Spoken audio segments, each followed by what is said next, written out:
All right, everybody, it's David Beers here, owner of 39 Minute Workout, talking to you this week about how to progress and learn some new moves that you might have been limited in before. Now, you may not want to do all of these, but a lot of these are the top moves that people want to learn how to do correctly. So today we're starting off with probably the most important one that I see clients struggle with when they start, and that is push-ups. I'm going to talk to you about how to go from a bad or ineffective knee push-up all the way up to a bodyweight push-up on your toes in a matter of hopefully no longer than 4 to 8 weeks if you are really struggling with that now. Now, if you're already good at push-ups, this probably isn't going to be all that useful for you because I'm going to talk about before you can handle a bodyweight push-up, okay? Other food for thought this week, we're going to talk about tomorrow about how to do good squats. Squats are so imperative that they're done correctly. I see so many online programs out there, not to be named, where people are jumping and jumping and jumping and jumping and jumping and jumping, and then they jump some more. And I have hung out with some people doing these programs at home, and they're like, hey, join me for their workout. And I watch their squat, and it's like, oh good God, you're doing like 400 jumps in a workout and you can't do one good squat. You're gonna have an ACL tear, we're gonna have injuries, and you're gonna blame it on exercise, not in proper training. So, I gotta get your squat right, folks. It's so important to me that you squat correctly, you squat healthfully. Squats are gonna give you stronger legs, firmer thighs and butt. It is just an imperative human movement from my 30-year-old clients to my 70-year-old clients. Very, very important. So, push-ups today, squats tomorrow. We're gonna learn a couple of kettlebell drills, the double clean and the one-handed swing, which is sort of, if you've done my beginner series, this is the next series. This is how we get to the cool stuff with kettlebells. And then for my clients who really want to get stronger, I just got two clients in their early 50s to do bodyweight pull-ups. Now I know not everybody's gonna have that goal, but man, if you ask me what are my top 3 favorite exercises, the pull-up has always been the king. I love pull-ups. I think you should too, man or woman. I think you should get good at pull-ups. If you are totally not into it, not compelled, so be it. But I'm going to teach you how to do a good bodyweight pull-up, how to progress up to doing that, okay? So today, let's talk about the perfect push-up. So this is for those of you who are doing push-ups in a way that are dangerous, or you're not getting to a 90-degree bend with that arm. In a push-up, that arm needs to go from locked to 90, meaning my chest is just off the floor here, all the way back out to locked again without doing anything unnatural, being hips up in the air, or belly dropping, rounding that low back, or the one I see, neck lunging way forward, asking you to have neck problems. We're gonna fix all those things. We're gonna talk about healthy, effective squats. We're gonna take you in the next 4 to 8 weeks of training from no bodyweight push-ups to 3 to 5 at least good, effective on your toe push-ups. Let's get to it, okay? Number one, we're gonna talk about how to do a knee push-up because there's no question if you can't do a bodyweight one, this is where you begin, okay? So knee push-ups, what people do wrong with the knee push-up is that they are not in a straight line. When I do a regular push-up, right, from my feet to my shoulders is a straight line, right? If you were to imagine my butt was up in the air, I am cheating and I'm basically taking all the stress out of my abs. If, almost even worse, my belly was dropped, which I see this a lot, I'm gonna hurt my back. I'm gonna pinch my spine together and really make it painful. If my head were to droop like crazy, I'm gonna hurt my neck and cause neck or shoulder problems, right? So a knee push-up, just like a toe push-up, needs to be in a complete straight line, meaning I'm gonna kick my feet up for you so you can see that. But do you see from my knee, through my hip joint, through my head, you should see one nice straight line.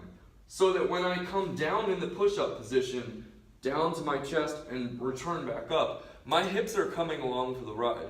What I see a lot of times is people, they're hinged at the waist, right? I'm like 60-degree angle at the waist. And then when I come down, A, I'm coming to my forehead, and B, my hips aren't coming along for the ride. If your hips aren't coming, you just left all your body weight up in the air. I'm sure that feels good because it's easy. You're not gonna get better. Our butt's got to come along for the ride. So imagine there's a straight line from my knees, and you don't have to kick your feet up in the air like this. I'm just showing you that. So from my knees, through my hip, through my head, and I come down and I come back up. No unnatural stuff with the neck, people. You turn off your strength when you put your spine into jeopardized positions. This is true. Kettlebell swings, squats, presses, all of it. When you take your neck and you lunge it forward or severely arch it back, you're cutting off neural input that's super important to going to good strength. You also are asking for cervical problems and shoulder problems. A lot of shoulder problems get blamed on weights instead of get blamed on people lifting with cell phone neck. We gotta fix that. If you wanna be as strong as possible, you gotta have your head in the right position. So, after we've mastered a good knee push-up, I don't want you to get stuck there. I don't want you to get comfortable. A knee push-up, consider it a gateway to a bodyweight push-up. Consider it something that you are not gonna get comfortable with and just stick with, because you're only gonna get so strong using that move. So, next I want to talk about hand position. All right, so one is good knee push-up and good spine and neck position. Number two is good hand position. Everybody differs on this a lot. I've got some women who want to be close to the chest, some who want to be wide, some who want to be up more by their face, right? They'll come down. I will tell you that in my opinion, it should be physically harder if my thumb's like in line with my nose or my temple. I'll see this all the time. People do push-ups and they're like this, up by their temple. That should be harder for you. You should be the strongest down here if your thumbs are right under your chest, next to your body. This should be the easiest, strongest position because you're going to get recruitment from your pecs and your triceps. Narrower is going to be more tricep, really wide is going to be more pec. I think you're the strongest thumbs right under the chest, so that's what I want you to shoot for, okay?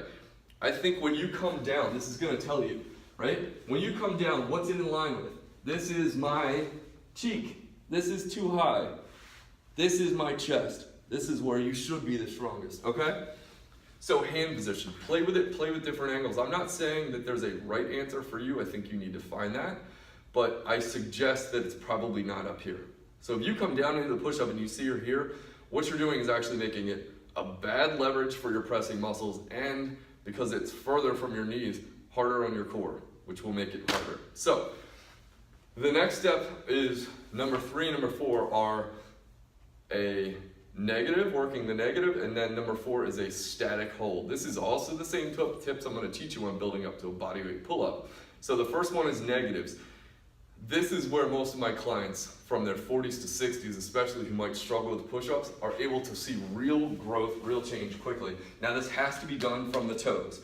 A negative is basically the motion of the exercise that's releasing. So, right, the hardest part of a squat is standing, while the negative is essentially dropping. The hardest part of a push-up is this coming back up. So the negative is this, right? Essentially, when I'm gaining tension in the muscle and getting ready to explode and push it back out. That's the negative part, okay? So I want you to work on what we're working on, you storing up tension, and then you're gonna release and come back up, okay? So here's what a set of negatives would look like, and I want you to do between 5 to 10 of these at a time. You're gonna start in the push-up position with your hands hopefully under your chest. So you see how my arm's in a nice vertical line. You see how if I get it up to my face and it's off vertical, this is already immediately harder just to hold. So it sure as hell is going to be harder to do a push-up from. So my arms are in a straight line. I'm going to get the negative. Lower under control, touch the floor, and you can sort of worm back up or just get it back up to your knees and go right into the next rep. Down. Right back up to the next rep. Down. Right back up to the next rep. I'm just showing you how I would cheat to come back up. I don't care how you come back up. I just want you to not have to press. That's the point of the negative, is you are going to work on the negative portion of the exercise, not the actual press part, until you see progress. The next motion, the reason I like static holds also, is it's going to teach shoulder packing. Shoulder packing is the key to being stronger safely. When we press, I don't care if we're pressing overhead or in front of us, the joint that's in jeopardy is our shoulder. This doesn't mean don't do presses, for God's sakes. That's the sort of 10-cent medical advice that shows a real lack of knowledge and respect for fitness and your body. We all are meant to press and press. So let's learn how to do it correctly. To do it correctly, we need to pack the shoulder. What does that mean, essentially? It means when my shoulder is up, sort of, right? Instead of being here, this is unpacked. My shoulder slid forward, it's not safe. If I slide my shoulder back by engaging my lat and then squeeze, my shoulder is packed. How you do this is essentially put your arm straight out, and I want you to squeeze an orange between your armpit, right? Imagine there's something in your armpit and squeeze like hell. What does that do? What does that do, everybody? You should feel your arm, I'll exaggerate. You should feel your shoulder drop down and suck backwards. When your shoulders drop down and suck backwards, it's very, very safe. Packing the shoulder is the key to being stronger safely. When you learn how to pack your shoulder isn't at risk unless you use stupid weights or do a stupid movement, okay? Which I'm never gonna teach you. I'm gonna teach you smart weights and smart movements, okay? I just realized how dumb that sounded, so I had to make fun of myself. So, pack the shoulder. We're gonna work on that with static holds. I think you could use both static holds and negatives to progress up to a push-up. I love static holds because it's going to teach you how to safely do this guy. So, static hold, I'm going to have you I'm going to have you pack the shoulder, squeeze your armpit, okay, squeeze it, you're going to come halfway down and count 1, 2, 3, 4, 5, and then just relax, okay? You'll do 3 to 5 sets of this over a couple minute period. Don't rush it. You could do this in a workout that I do. Just don't rush it, okay? Don't jump right back up and do the next one, right back up and do the next one, because you're building a little fatigue in that muscle. It's already not a strong muscle for you if you can't do a bodyweight push-up.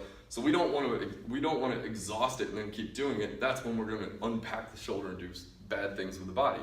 I want you to hold packed, right? That 90-degree bend at the arm, squeezing the armpit. 1, 2, 3, 4, 5, and then just relax your torso and drop to the floor, okay?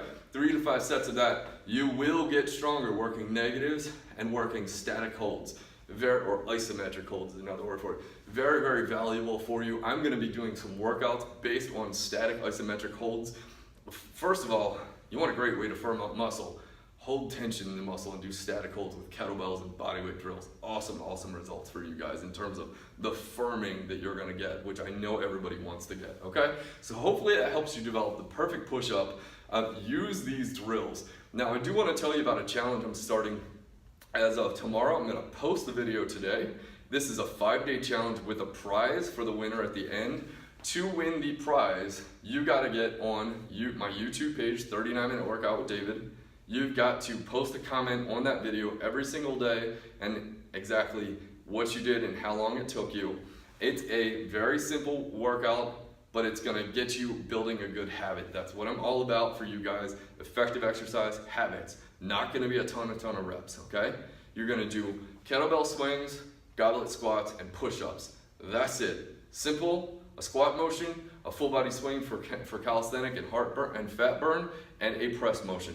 Simple, okay? So tune in for that. If you want to participate, you gotta leave a comment every single day. There will be a prize at the end of it. I'll talk about that prize when I post the challenge, so stay tuned for that. And thanks so much, guys. Always check us out at onlinekettlebells.com for more information on my Transformation 39 T39, my online kettlebell program for people just like you at home. 39-minute workouts. That's my whole thing. Check it out again. onlinekettlebells.com. Thanks so much for tuning in.